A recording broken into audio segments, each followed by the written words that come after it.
Hi, everyone. Don Famularo here. It's my typical Monday afternoon session that I have. It's at 2 o'clock Eastern Standard Time. But wherever you are around the world when you capture this incredible interview, I am blessed today to have with me Darla Rae Perlozzi. Darla, thank you so much for joining me. Thank you for having me. It's such an honor. This is so great. Mapex allows me to have this kind of this vehicle of where people can join us from all around the world. And the key thing about this is that I want people to get to know you and your life and your musical history. And I tell you something, when I started doing some research on you, you are one intense musician at all levels, both on the performing side and on the business side. So I want to talk about a little bit of the overall of everything here. So Darla, tell me now, listen, when you first started getting involved with music, how old were you and what sucked you into the music industry? Oh, well, I came from a musical family. I knew from birth I was going to be a musician. I didn't know I was going to be a drummer, but God did. So I wanted to be a guitar player. But my dad plays sax. And of course, being Italians, you know, there was always an accordion player in the family. And right. And so I grew up playing in my dad's band. But when I was a little girl, I just drove my parents crazy. I'm like, give me an instrument. I don't care what it is. And my hands were too small to play the guitar, which was what I wanted. So then we tried piano, and it's the same thing. I'm not a large woman, so I was really tiny, 6-year-old. And so my dad, there was a place called the Drum Shop in Struthers, Ohio. And he thought I would get kind of discouraged because I didn't want to play the drums. And there was a 6-week trial course, and I got a book. And you know, back in the day, the young people won't know this, but they had little wooden blocks that slanted with the rubber pads on it. That's what you got to learn drums on. You didn't get the drum, you didn't get the pretty drum, Exactly. you know. And so I got this, and about 6 weeks later, my dad went to my drum teacher, and he said, "Okay, what's going on here?" Because I was already on my 5th book in 6 weeks, and he said, "I can't stop her. I give her a page, she does the whole book." so here I am. So you have to keep in mind too, Dom. I mean, it was 1973. So female drummers were not real popular. Well, that really was it. I mean, we had Karen Carpenter around at that time, and she was a great guiding force for female drummers. But you're right, it was challenging. So what was it like? Like, for example, you said you were in certain books. What books were you going through at that time at a young age? Oh my. You would ask me this 44 years later. You're killing me already, man. So what, 2 minutes? So there were drum method books. Yes, absolutely. Mel Bay. I went through all of them. Okay, I mean, if there was a book, I mean, I was a bookworm anyways. I, loved to study. So if there was a book, I did the cookbook. I've done them all. And the cookbook by John Pickering, a phenomenal book of all these different types of beats that were in there. Fantastic. You went through these and you were playing these different beats. So that's where you learned how to read different rhythms and different grooves. Yes, absolutely. I had a great drum teacher. Jim Bickley was his name. And, God has a way of sending you all the right people from start to finish, throughout your life. And Jimmy was really one of the best drummers. And I grew up in Youngstown, Ohio. And I grew up playing rock and roll, Ozzy Osbourne, Aerosmith. I was a big Pat Benatar fan as I got older. And so I really didn't never think I'd be a country musician in Nashville, Tennessee, but here I am. How amazing how fate guides us along the way. So yes, sir. It's been a blessing. It really is. If you think about it. So at this point now, who were you listening to? You listening to, were there any drummers that were influencing you at that time? Yes, because I wasn't really excited about the drums and I was playing on this little wooden block. It wasn't really tripping my trigger and lighting my world up. You're going to love this story, especially because I know your background very well. My grandfather came over to the house one day and he played Sing, Sing, Sing for me. Oh. And that lit up my world. And ever since then, until this day, if I hear Sing, Sing, Sing, I'm like that little 6-year-old girl running around the living room. It was the most exciting sound I've ever heard. I said to my grandfather, "What is that?" To hear Gene Krupa and the horns. And then from there, I became a huge Lionel Hampton fan. How interesting. I had the chance of playing with Lionel Hampton, and it was exciting to have him up in front of Yeah. the band, guiding the band along the way. But his big band was always great musicians. So you were listening to a lot of jazz, big band stuff. So that's Yeah. very influential. I listened to everything, Dom. There was no music I didn't love. I listened to Brenda Lee, and then I'd turn around and listen to Black Sabbath, and then I'd turn around and listen to the Stylistics and all the Motown stuff. I was a huge Motown fan, still Yeah. am. So there was nothing that I had any borders of. I don't really like this or I don't like that. I just loved all of it. I just loved music from day one. So It's so great that you were drawn to go hear different musicians.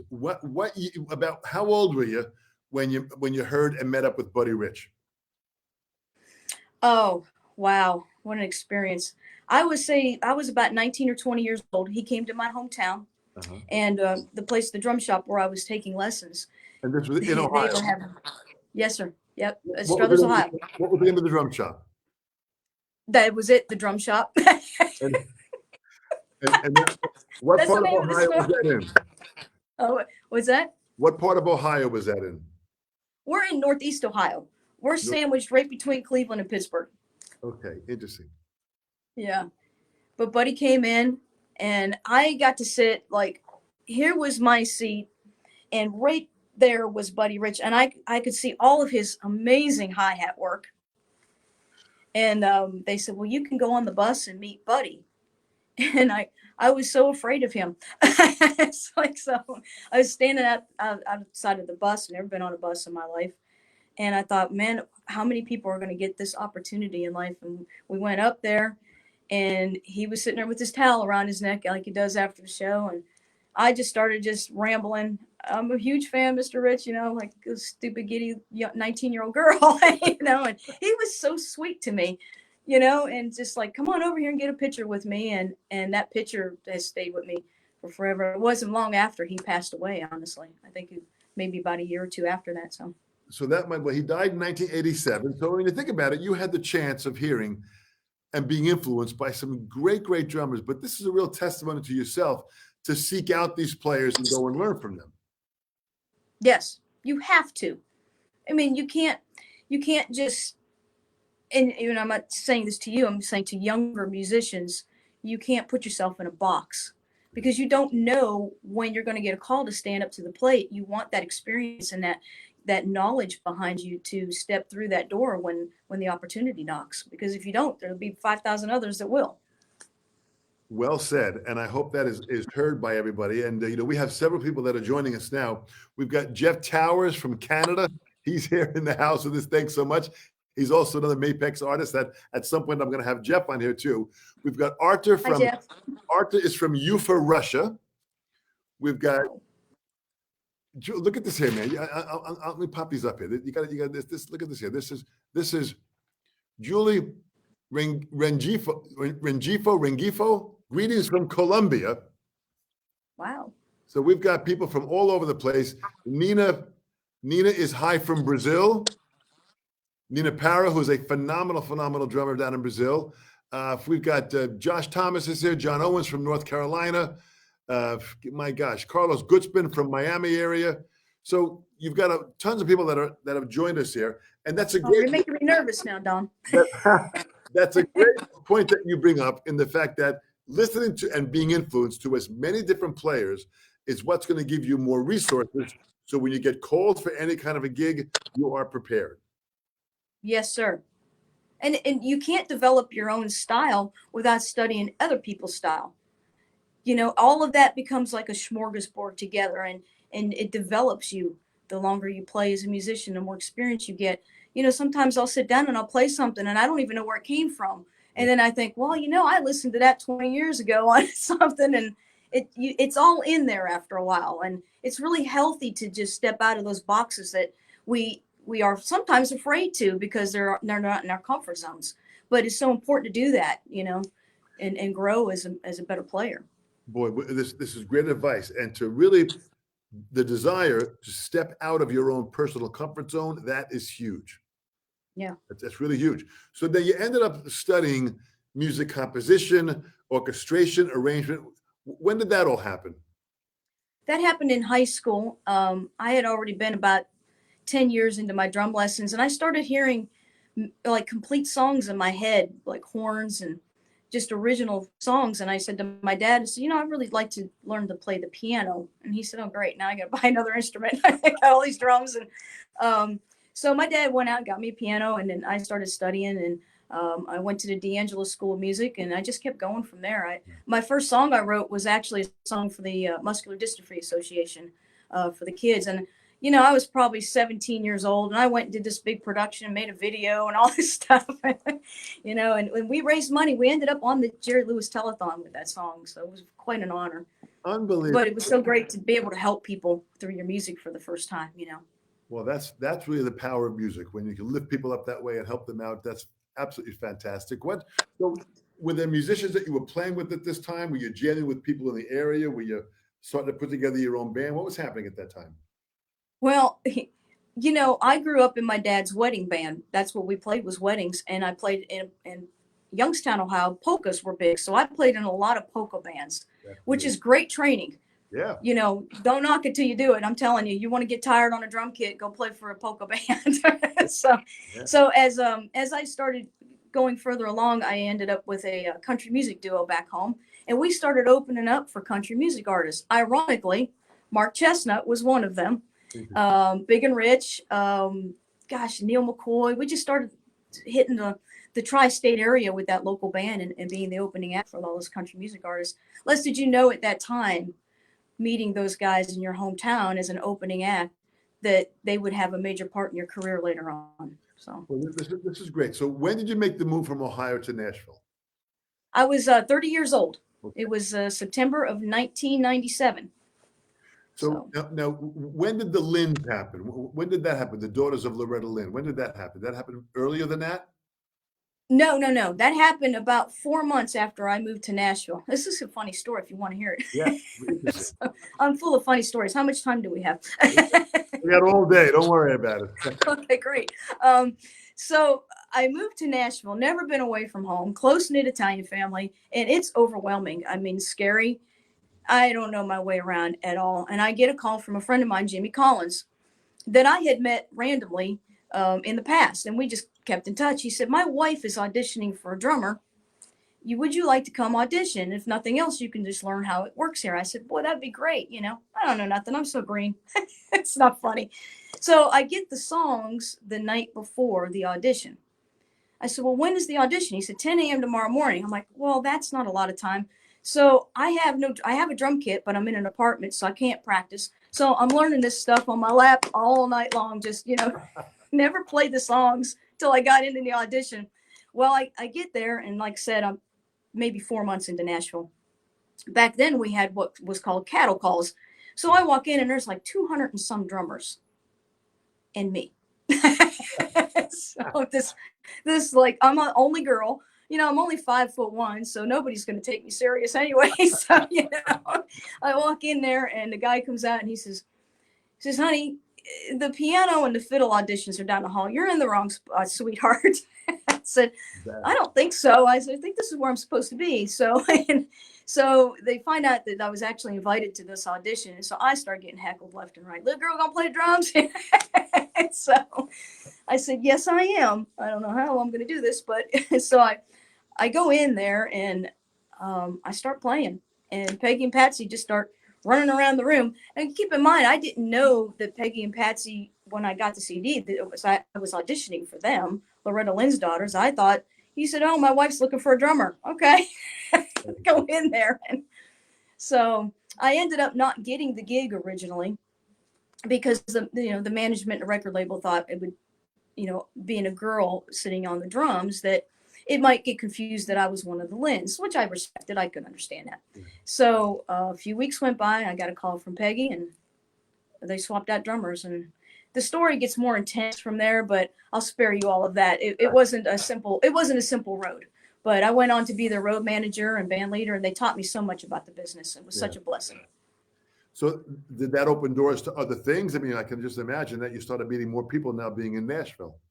Yes. Yeah. Well, you know, I went from not knowing anybody to people knowing who I was, because there wasn't a lot of female drummers, especially touring ones. I don't think there was any back then. Yeah. So it was kind of a bittersweet. It was a hard time because I wasn't exactly welcomed at first. You know, it was like I said, being a female drummer isn't always a popular thing back then. Yeah. So, but the cool thing is, I ended up with Peggy and Patsy Lynn, whose mother came to town, and she wasn't allowed to play her guitar and be able to write her own songs, and she was the pioneer woman for being the first woman to wear a guitar on stage and sing, and being the first woman to write songs. Yeah. So me coming into their camp as a female drummer and people telling me, go home, you're not going to make it. I mean, I had a lot of opposition coming at me that I didn't understand, but they did.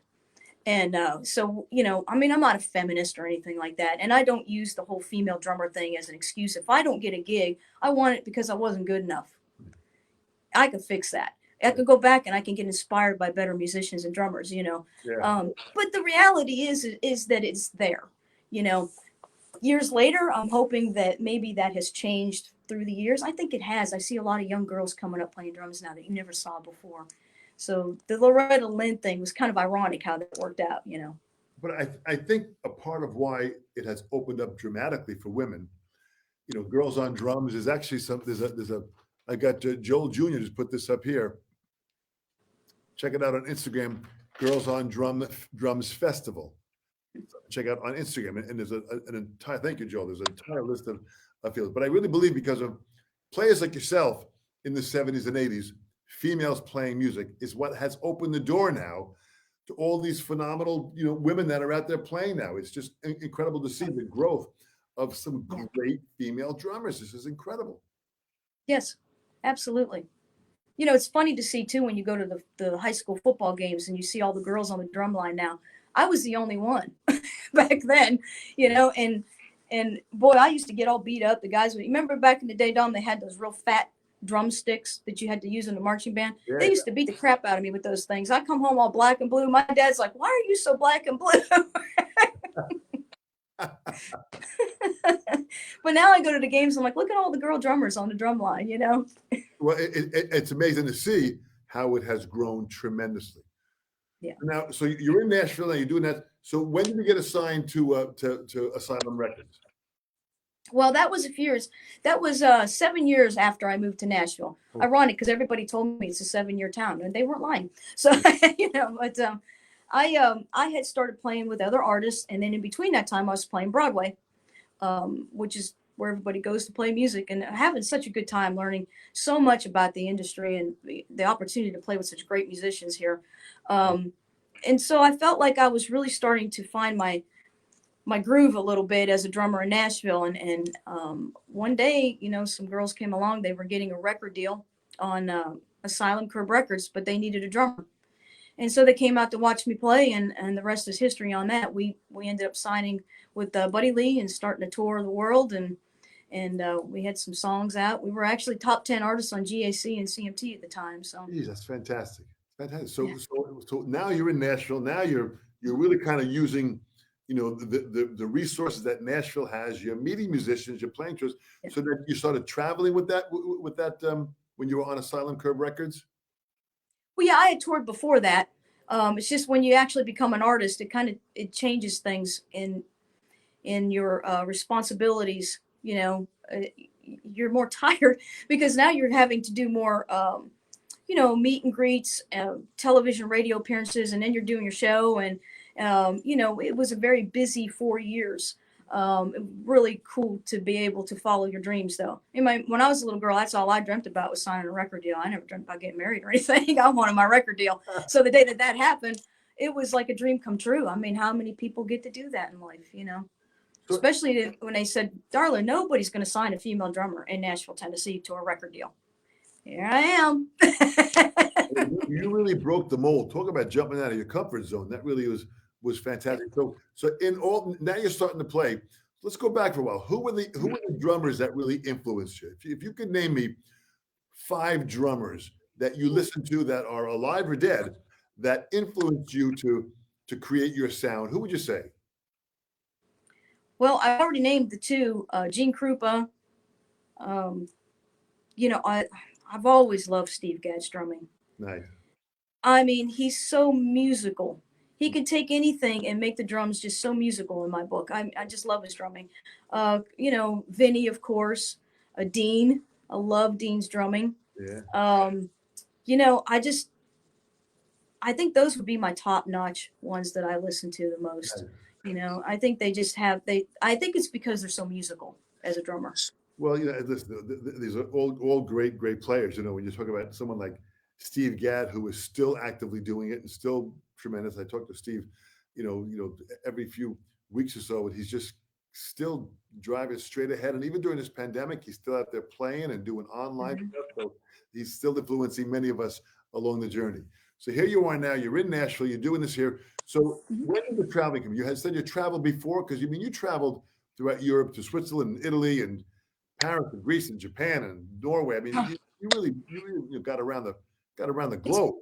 Yeah, it's funny to see somebody who never really left home go end up traveling the world and stuff, But yeah, I started touring with the Lynns, and then I did some stuff with Mila Mason, and just off on and off things, When I got the record deals, when touring really, really hit hard, because you're new artist, you got to hit the road, And that's when I did all the worldwide stuff. We started with touring the country, doing all the country Stampede and Thunder shows.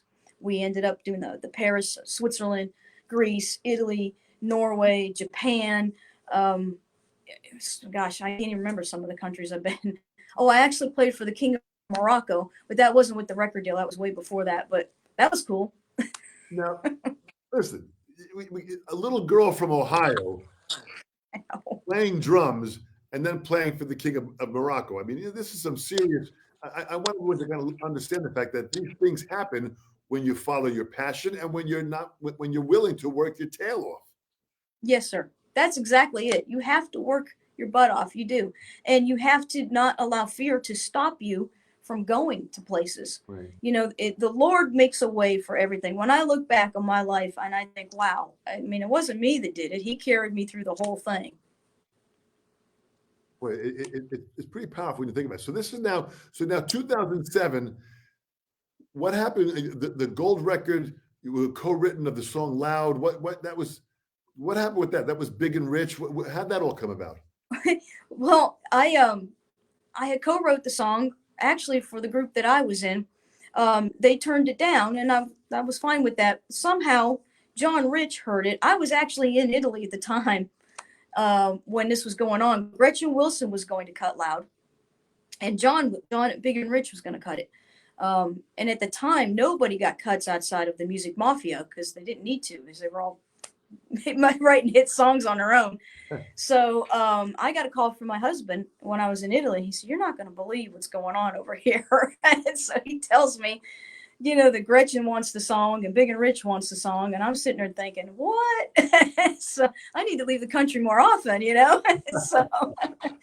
So I get back to the States, and I guess that between that time, Big and Rich took it in the studio, and it was the first release off of their album on Warner Brothers, between Raising Hell and Amazing Grace. It was such a cool experience to get that, because once again, and the moral of the story is, I was told that I would never get that in life. I was told, "Darla, you're not a good songwriter. Don't even think about it." So moral of the story is, don't listen to anybody but yourself and the Lord. Because, just talk about that for a while, because I mean, when I was younger too, I was told, I said I wanted to play the drums and travel around the world, and people just said, "Listen, it's not going to happen. You're from a little town on Long Island. Just play on the weekends and get a job at the post office." That kind of mentality. But it really was. I mean, you really have followed your heart and your instinct that this is what you wanted.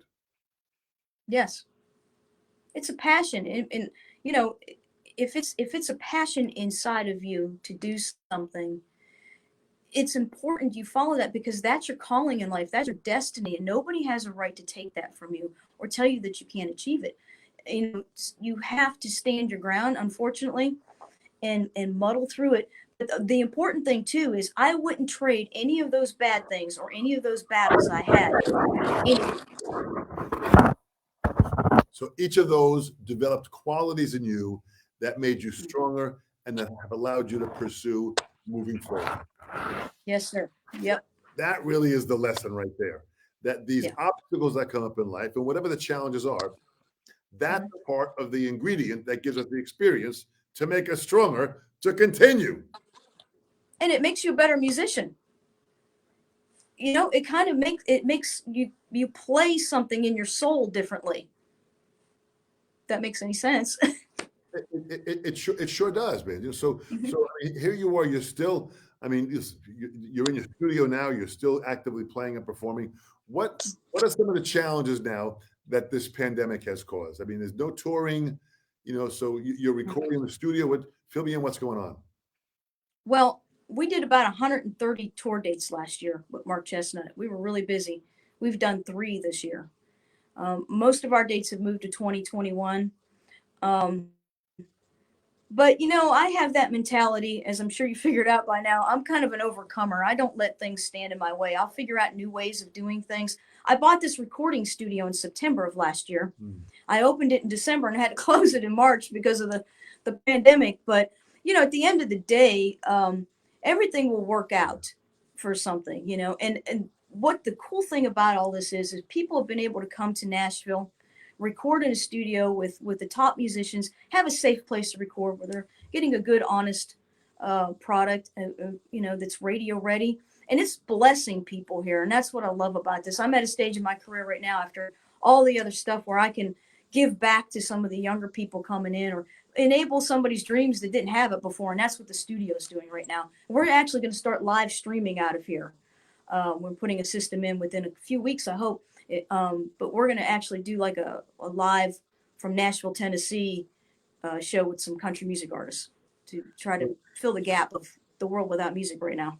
Absolutely. So those artists will come to the studio, and they'll be distanced apart of how they're performing, and you'll be able to perform and video and audio stream live music to the world. Yes, sir. Yep. Boy, think of how great this is. I mean, even for the fact that in this discussion that we're having right now, people from all around the world, from all these different countries that are joining us, we've got a gentleman here who joins us. I want to see if I can pull him up here. We've got Jacob from Arkansas. We've got Marty Roberts, hi from Wales in the UK. Wow. Okay, so you've attracted him from all over the world, Darla, which is pretty amazing here. So in the process, in the studio setup now, you got the board there, you got a full studio, and you went and purchased it, and you really put your big girl pants on and stepped into it. Yes. My husband said, we don't know anything about running a recording studio. I said, well, I haven't known anything about anything since I got here, but I'm doing it. It's better to try and fail at something than to not know what could happen if you don't try. Well, that's an interesting comment that you say. If you try and listen, I've never been prepared for anything I really have ever done. So I mean, the bottom Me line, neither. we've got to trust our instinct to a certain degree. But what do you think? What quality is it that you got from your parents or from your ethnic background? What gives you this courage and this strength to step into the unknown? Well, I joke about this. It's a fine line between being too stupid to know any better and too stubborn to quit. I mean, sometimes, honestly, I'm just not a quitter. If you tell me it can't be done, I'll just do it just to show you that I can do it. Now I'm slowing down a little bit on that attitude as I get a little older, Dom. I'm like, well, I'll get around to it.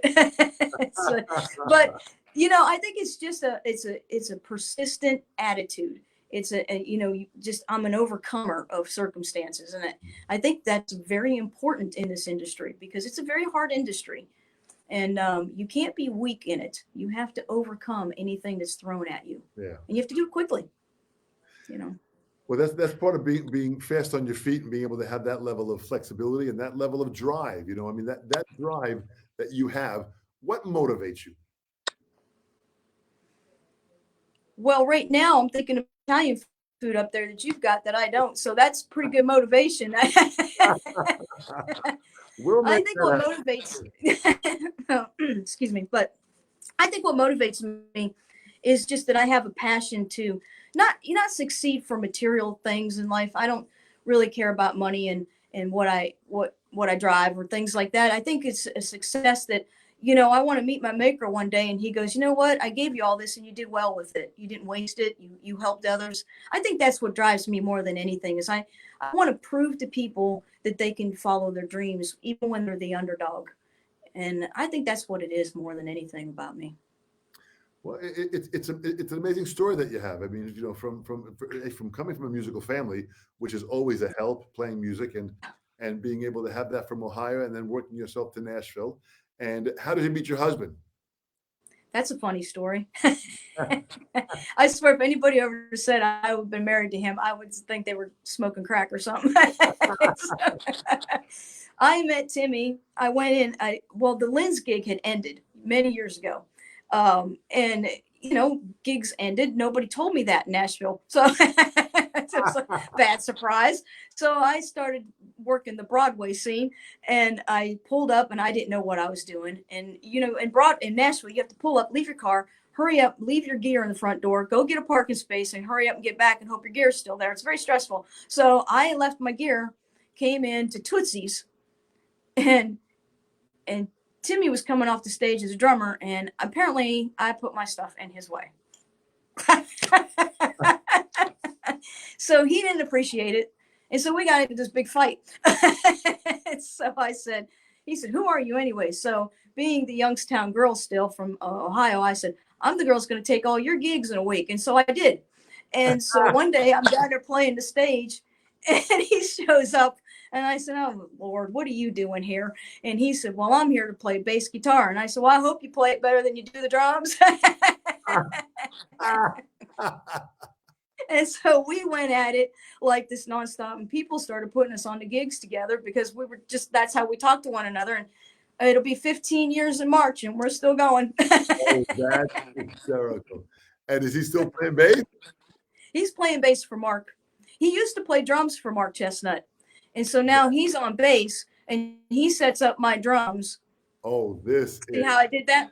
And Mark Chestnut gets up there and he always says, Darla's the best drummer I've ever had. I don't care if she's a girl or not. She's the best drummer I ever had. And Timmy's standing there going, thanks. Well, he could just very well be the best bass player that he's ever had too now. So yeah, he doesn't ever say that though. They have a great relationship. Mark is awesome to work for, and the band's phenomenal to play with. It's a dream gig. It really is. Well, this is a great testimony to relationships, to being able to have a relationship in the industry where people always say it's very, very difficult. And here you are having a relationship with your husband. He's in the studio recording with you. He's running the studio, but still performing with you when you hit the road. So I mean, that's a real wonderful story about the greatness that can happen with relationships in the music industry. Absolutely. You know, he was there for me when I got called to play the CMA Awards. Timmy he did so much work for me that day, setting up my drums and making sure everything was perfect. And because I mean, that's a very nerve-wracking experience. Wait, talk about that. That was the show. Was that with Terry Clark? Yeah. Mm-hmm. Just talk about that. The CMA. Listen, that show is freaking huge. Oh, like, oh, you know, it's surreal. It's surreal to get to sit on that stage, just like the Opry. I mean, today, even when I go to the Opry, I'm still going. But Terry had watched me play. We opened up for her when I had my record deal, and 2 weeks later, I got a call from her management. They said, well, you know, Terry wants to do an all-girl band on the CMAs, but it was an all-star lineup. I mean, Robin Ruddy, who plays for Rod Stewart, was on there on the band, and Anita Cochran, and just, you know, some top female players in town. So I was like, yeah, I'd be stupid not to want to go play the CMA Awards.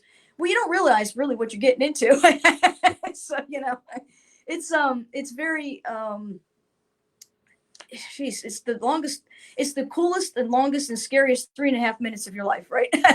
So, but I got there that day, and you can see where everybody's sitting in the front row. Like there's papers on the seats. There's George Strait, and Reba's going to be sitting here, and you kind of start registering this in your brain, like, this is really happening here. I've dreamt about this since I was a kid, and I'm on this drum riser. Mapex gave me the one of their coolest kits I just had out. That was a Saturn Black Joe Hibbs.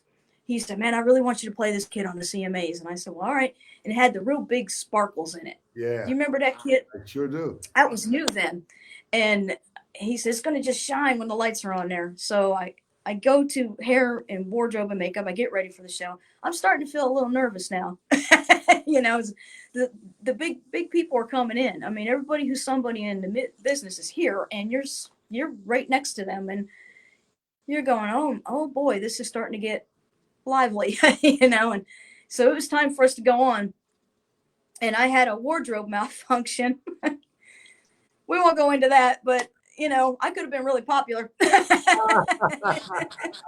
So they rushed me the wardrobe, and I get that fixed. So this is on my mind now, that I'm afraid that this thing's going to pop on stage. So I get up. You guys don't have nothing to worry about like women do. So I get up on this drum riser. They're wheeling me down. I'm starting to feel shaky inside, which I've never had stage fright ever in my life, but I do now. And I'm thinking this is the worst time to get it. I'm about to go live around the world, and I'm worried about this button popping. So I get up there, and there's these two camera people right each side of me looking up, and I can hear the announcer. And Dom, you've been on these things. You've got to count that thing off at the exact time. Yeah. If you miss the first count, you might as well just go home at that point. You're never going to recover. So I've got that on my mind. These two camera people, I can't hear the announcer, and I'm worried about my button popping. So, I'm just sitting there, and I hear welcome female vocalist of the year nominee, Terry Clark. And I hear the cue, and I can, thank God I counted the song off on the right count. And I can see the walls start slowly opening up little by little by little. And I'm like, oh Lord. I mean, there they all are. I mean, you're looking in the eyes of Dolly Parton, Reba McEntire, George Strait, Books and Dunn, Alan Jackson. I mean, and everybody in the industry. And they're not far away. They're right there.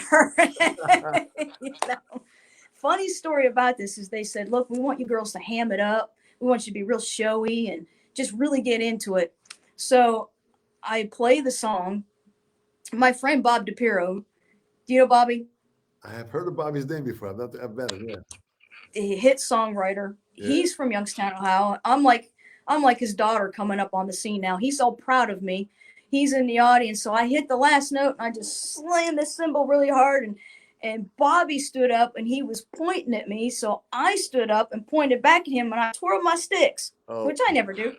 It was just, but they wanted it to be showy, so I did it. Well, everybody looks behind them. You can see Reba turn around like, who's she pointing to? It was one of those spur of moments where you thought, should I have done that? But afterwards, Reba McEntire came up and talked to me, and it was so cool. And then they said that they thought that I was the first drummer ever to twirl their sticks on the CMA Awards. Well, what an incredible honor. And I had the chance of meeting with McEntire at the airport, the lounge, and we had a wonderful nice talk. And she's a wonderfully classy and sweet person. I mean, you really have, being that you really have met some real country royalty. Yes, indeed.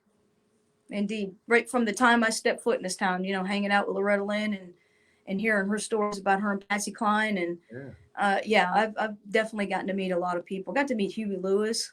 It was cool. Well, you also have had some incredible accomplishments. The Congressional Record of Honor. What was that?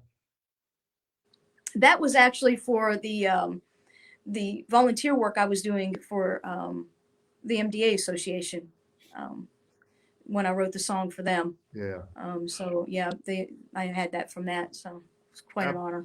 What was the who's who in music? What was that for? I'm still trying to figure that out myself. I keep getting those things, and they keep from ever since I was 20 years old. I started going in these things, and I don't know, but it sounds like it's really an honor. So I don't know what they are, but it sounds really cool. It's an organization that really, sends out accomplishments to people that have stayed dedicated to what they're doing and all that they are. I lost you. Are you there? You're back now. But yeah, these are awards that are phenomenal. The who's who in the world, the who's who amongst women. I mean, these are awards that you're earning because of your perseverance and your desire to want to keep going. And here's what's really impresses me, Darla. Not only do you play great and you lay it down, you write great, you compose, but now you're running the studio. it's Mystic Studio, right? Yes, sir. MISSTYX. Mystic Studio. So now you're running that, but you have an artist management company. I do. Yes. I don't really pursue it as much as I used to. I found my passions more in helping people create their dream album now. Yeah. Um, the management thing. We managed Justin McBride, the two-time PBR world champion. Yeah. He's a sweetheart, but I do not recommend anybody trying to manage a bull rider. What It's an not adventure. boring. Yeah, I'm sure it's not. What an adventure that is. Fantastic. But I mean, Yeah. I think you've got a couple of publishing companies. I mean, in what you're doing. So how do you manage all that? How do you wake up in the morning and know what you're going to be handling that day? How do you schedule yourself? Um, well, I just kind of take it a step at a time. There's days I get overwhelmed, but not touring this year has settled that down a lot because I have a little extra time on my hands. Last year was a little bit more challenging because we were gone a lot last year. But it hasn't been too bad. I think as the longer you do this, the more you kind of get your flow of things, and you're able to prioritize things and know what can wait and not stress about it as much.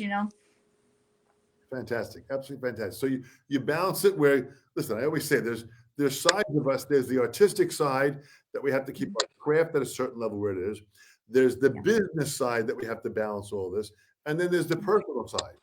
So, between being married and having a relationship with your husband, that's a whole nother world of what that is. And that Mhm. encompasses where you want to live, your house, your personal world of what that is. The artistic side is keeping your playing at a certain level Mhm. and keeping the contacts up of where you are. And the business Mhm. side is running all this here. Right. You The balance it all. business. You're exactly right. The business can easily drown out your artistic side so quickly. Yeah. So how do you keep that That balance? well, I tell you, I have failed at times. I'm not gonna lie about it. I have found that especially when you get a record deal, it's more about business than it is anything to do with your playing or anything. Right. You can actually burn out very quickly if you're not careful, and it is a real challenge for a musician to stay focused and fresh at their craft. I mean, because let's face it, if you're playing, I'm at 44 years of drumming right now. It's easy to kind of get into a rut and not again challenge yourself to go out there and learn something new or try something different, especially when you're trying to handle businesses. Yeah. So it is a challenge, Dom, and it is something that you know. The hardest part for me is just finding the alone time to clear my mind and just play. Yeah. You know, without it being a job or a something that I'm having to structure myself for somebody else instead of just sitting down, finding the time and the peace and quiet in my mind to detach and just play. Right. That's the part that's challenging for me. Right. Right. Well, that's kind of interesting. It's and the balance of doing all this here is something which just takes time. And like you said, it's a day by day shifting of our schedule to find out what's going to work, what do we want to do right now, but you also got involved with teaching and you've done some clinics in the past. So I mean, you really have stayed pretty much fully involved in all areas of the music industry. You have to be um as you well know, I mean, I'm singing to the choir right now. You have to have a bunch of avenues ready to go at all times because at any given moment, something could fall out, and that's part of your income that you rely on as well. Yeah. So there's so many elements. You always have to be prepared for that next thing, and that's why I tried to, stay focused on the next opportunity. You can't get comfortable in where you're sitting at the moment in this business Yeah. because that rug can pull out from under you so fast, and you'll be sitting there going, "Uh oh."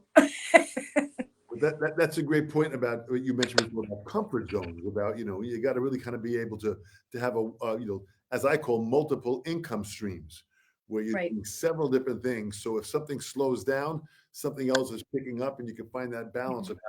of how to equate all of that together in the process. Mhm. What just Yes. talk about now? You mentioned Joe Hibbs, and Joe Hibbs, rest his soul, was a dear friend of mine for over 40 years. I met Joe back in Houston, back in the 70s, late 70s, early 80s, and just an incredible person. He was involved with Mapex. He passed away a few years ago. So was he the one that signed you up?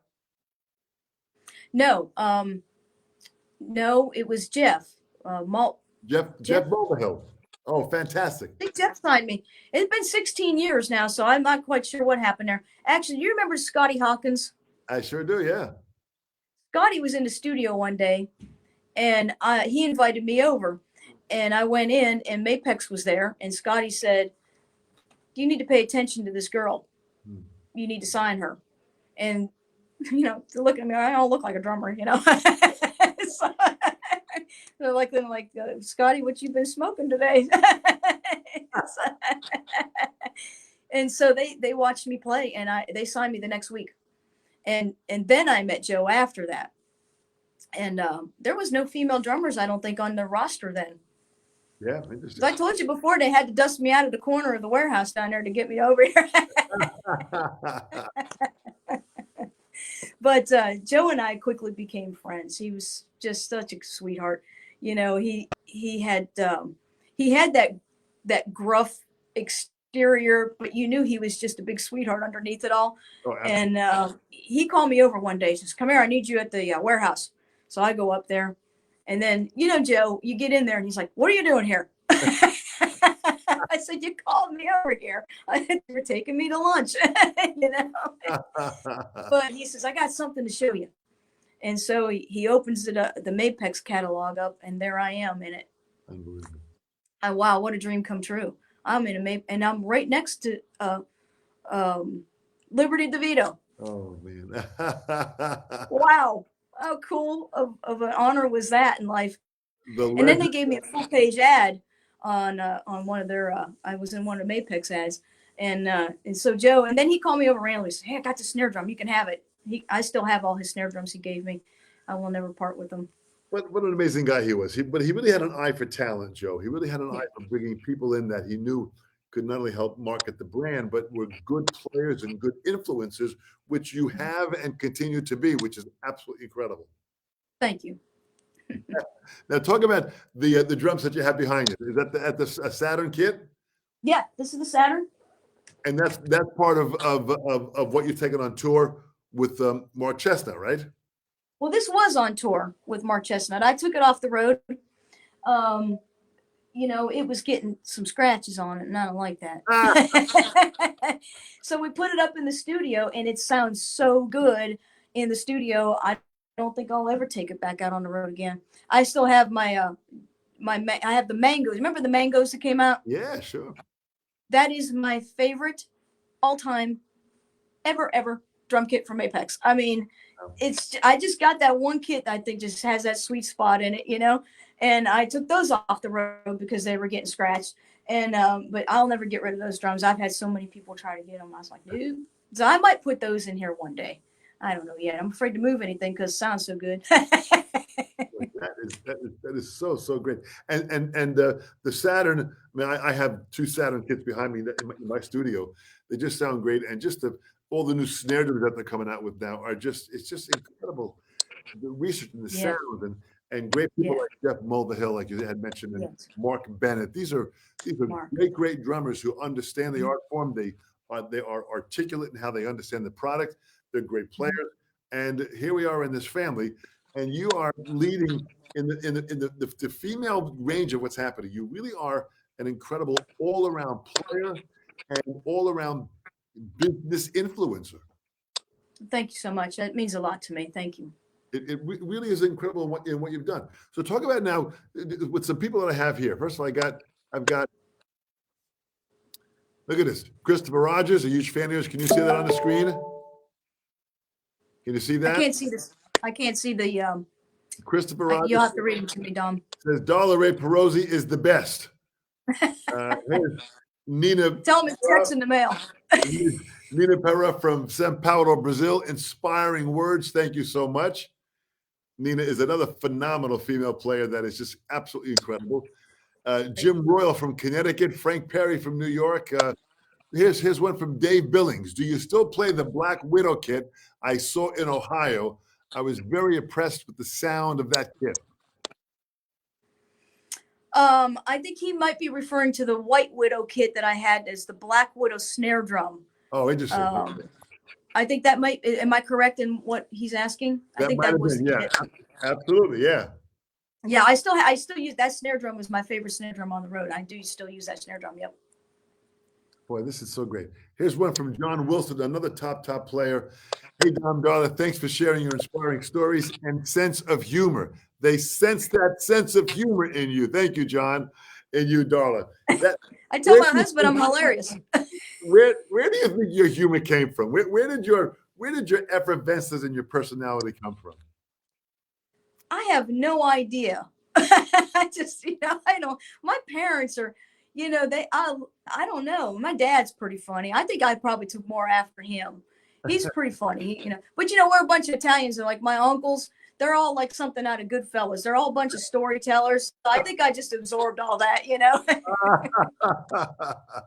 I know I can relate to that full-heartedly for sure. So with Mark Chestnut now, you've got some dates that you're probably going to be scheduled next year as the country opens up and as the world opens up. So with Mark's, so where did the whole Mark Chestnut thing start? And again, you took over the drum part of it, and then you just been hitting the road and traveling at that point with Mark. Yes, I actually thought I was done touring. To be honest with you, I figured, I've had my day in the sun, and I was just going to coast out in Nashville for a while. And but Wesley, that you met earlier, yes, Wesley was Mark's drummer. He had hurt his finger, and I mean something fierce. The bones were sticking out. Every musician's worst nightmare, right? And so Wesley he couldn't play the shows, and their backup drummer, he was out with shoulder surgery. I always joke about Mark. I say, "You used me because you got desperate." Because they didn't want a girl on the bus with them, and so they would always say, anybody that could fill in. So Wesley had said, look, just give the sub time to Darla, let her get you through the shows until I can get healed up and come back. And of course, I get it. These guys have never had a girl on the bus. It was a culture shock for them, especially Mark, and it was just, but nobody really was worried about anything because Timmy's there, and so they were like, look, she's got experience in the seat, she knows how to run the shows, and she'll be fine, just give her the stuff. So we had no rehearsal.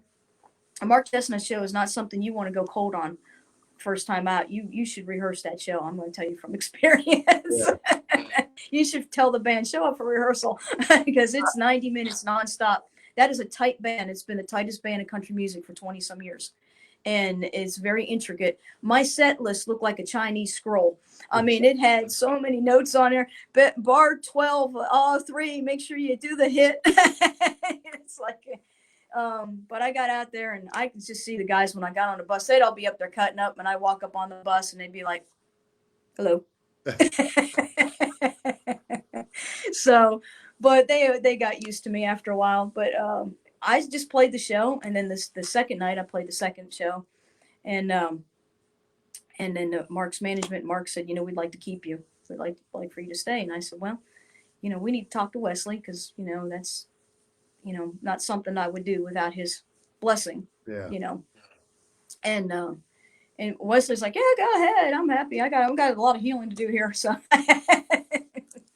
so I'm glad that Wesley's back playing again, and he's got his finger working. He's playing for the Nelson twins, and I'm with Mark, and we're all happy. How great this worked out. And I spoke to Wesley before as we were getting together, and they seem like they're putting even a new project together and what they're going to go out with to do it. So he's keeping focus on what it is. This pandemic has challenged all of us, in the process of what it is. I mean, I teach out of my studio. I'm actually busier now with teaching and doing master classes worldwide, doing some recordings in here for some albums that I have that I'm working on here. So I'm busier than ever, and it's all working out well. And when the world kind of gets back into touring, you'll get back and hit the road again, right? I can't wait. I got to hit some drums. Keeps me out of jail. People are like, you're so little. Why do you hit the drums so hard? I said, I got a lot of anger. It is therapeutic, though, isn't it? It's such a different setting when you're on the live stage. you play differently than when you would in the studio or teaching.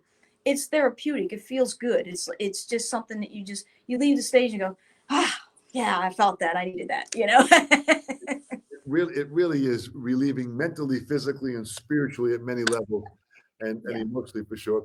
What would you say in closing, Darla? What would you say to a young generation? You talk about rehearsals and what's happening. I get a kick out of a comment that I say all the time from Frank Perry, who's a dear friend of mine and a phenomenal drummer himself.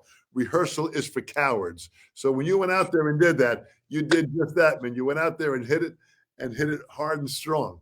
What would you say Yeah. to this next generation for advice that they could use and listen to for them to follow their passion? With your experience, what would you say to them? Well, I would say don't let fear hold you back. Don't let failure make you a quitter. Hmm. Learn from your failures and make yourself better from it. Don't allow people to tell you that it can't be done, because there's plenty of us sitting here today that were told that, and here we are. I would say don't keep yourself in a box with your mindset musically. Hmm. And I would have to agree with your friend. Rehearsal is for cowards. It really is. I think when you get thrown into that hot seat, you either sink or swim. Yeah, yeah. And it's really going to make and define you as to what kind of musician you're going to be in life, because you better be able to swim. I kind of like the challenge myself. I like getting thrown in that hot seat. So I wouldn't be afraid of it. If you get the opportunity, go, because you don't want to be scared. I see a lot of young people coming up, and I'll hand them my drumsticks and say, sit down and play. Oh, no. Why? Well, yeah, I'm intimidated by you. No, no, no.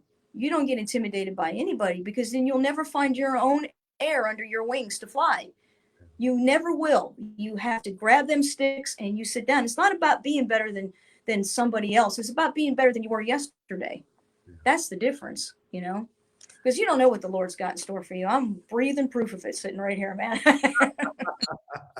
Well, from this little girl from Ohio to now in the heart of Nashville, in your studio, having toured, getting ready to tour again, recording and working on projects in the studio. I mean, this is an exciting story that you have.